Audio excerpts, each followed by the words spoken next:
Bonjour, bienvenue dans cette petite vidéo de démonstration des synchronisations entre threads. Donc j'ai repris l'exemple du support. Donc c'est une classe compte qui a un attribut privé donc qui est le solde du compte. Il y a une méthode déposer qui permet de déposer une somme sur le compte, donc ça ajoute la somme au solde. Il y a une méthode getSolde pour récupérer le solde et j'ai rajouté une méthode toString qui permet d'afficher le solde du compte. J'ai aussi repris un main qui reprend ce qui est présenté dans le support, c'est-à-dire quelque chose qui crée un thread qui permet de rajouter 100 fois 1000 euros sur le compte. Donc on devrait se retrouver en faisant t1.start correspondant à ce thread-là, on devrait se retrouver à la fin avec 100 000 euros sur le compte. Et j'ai rajouté une méthode pour afficher le compte. Il y a un attribut aussi qui permet d'avoir un nouveau compte. Et dans le main, ce que je fais, donc je crée un objet de type main compte, donc de cette classe-là. J'affiche au départ le compte pour vérifier qu'il est bien vide. Puis je fais 3 fois la méthode travail, donc qui est censée rajouter 100 000 euros sur le compte. Donc à la sortie, on devrait se retrouver avec 300 000 euros. On attend un petit peu que le travail des threads soit terminé. Donc ici, on fait un thread.sleep 2000, donc ça veut dire qu'on va attendre pendant 2 secondes. Et on réaffiche le compte.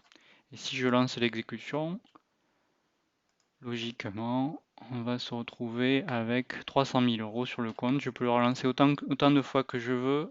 Il n'y aura aucun souci. En fait, tout simplement parce que je fais fonctionner mon programme sur un processeur 64 bits et que le double qui est ici, là, c'est donc une valeur qui est sur 64 bits et donc le solde reçoit solde plus somme, ça se fait en une seule instruction. Donc il ne peut pas y avoir de problème de synchronisation ici.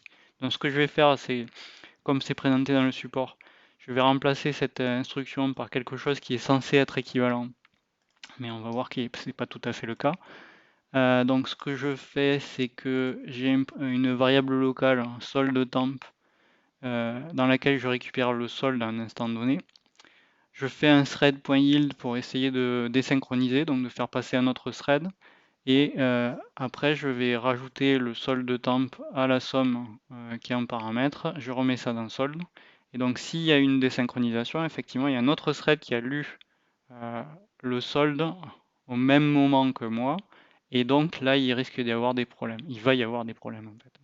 Si je relance maintenant avec ce code-là,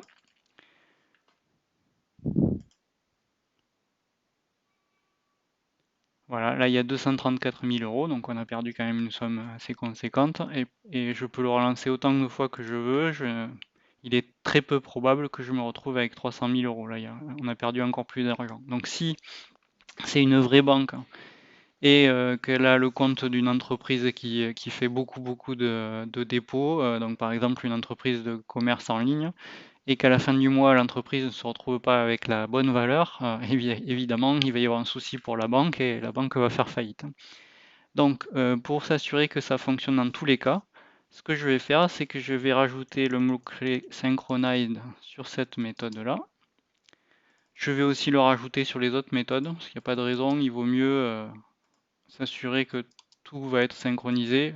Il n'y a aucun problème en fait avec cette méthode-là sur un processeur 64 bits, mais par exemple sur un processeur 32 bits, on pourrait avoir un souci puisque le double sur un processeur 32 bits, il est représenté par deux mots mémoire, et donc on pourrait avoir une copie d'un mot mémoire, puis une désynchronisation avec un autre thread, etc. Donc ça pourrait poser problème.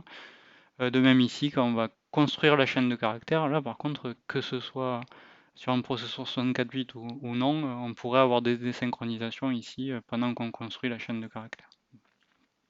Et donc maintenant, si je relance l'exécution en ayant rajouté le synchronize, je vais voir que dans tous les cas, je me retrouve avec 300 000 euros à la fin. Donc là, il n'y a plus aucun problème.